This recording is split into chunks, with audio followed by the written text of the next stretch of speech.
Hi, Car Money Daily starts right now. Do you ever wonder how old African airplanes are? Aviation site Plane Spotters noted that as of 2 years ago, Nigeria had the oldest aircraft in Africa. Dana Airlines, flying Nigerian skies, had a plane that was 28 years old. Ethiopian Airlines, South African Airways, Royal Air Maroc, and Kenya Airways had fleets of between 5 and 11 years. Rwanda Air, considered the youngest major African airline, had fleet with an average age of just 7 years. But are older planes less reliable? Well, Patrick Smith, a veteran U.S. pilot, said commercial aircrafts are built to last more or less indefinitely, which is why they're so expensive. It's common for a jet to remain in service for 25 years or more.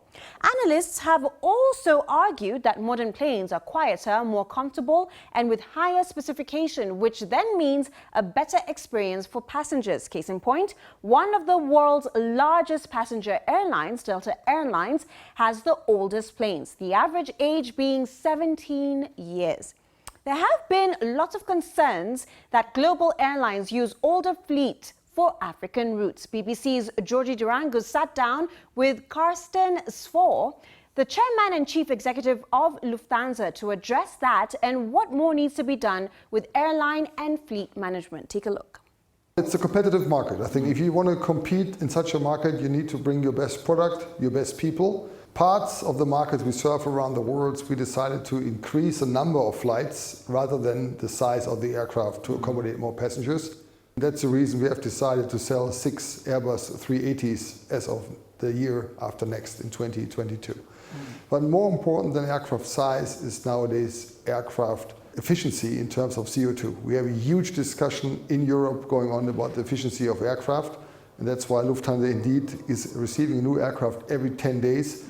And usually every aircraft requiring 25% less fuel per passenger and CO2 per passenger than the aircraft it's replacing. So the airline industry, at least outside Africa, has been growing about 4 to 6% over the last, since 2016. But we would think that that growth would now be translated to more efficiency within the industry, but it's not the case. More delays, whether structural or otherwise. What is your read on what we need to do? No, I think around the world, infrastructure bottlenecks are a huge issue for aviation. And sometimes you have local monopolies, airports, which are not modernized enough. Sometimes it's just financial hurdles, that infrastructure is too expensive and it's not used efficiently.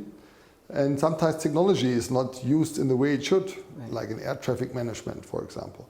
So I think us larger airlines around the world need to push for more investments into modernization of infrastructure. For example, here in Rwanda, where a new airport will be built, which will take care of one existing bottleneck. Right.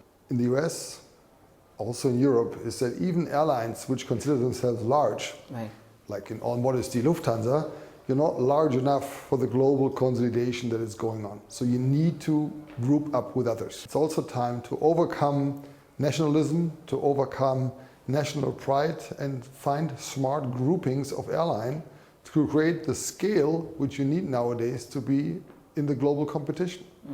It took time in Europe and it might take time in Africa. In the end, it's the only way to go.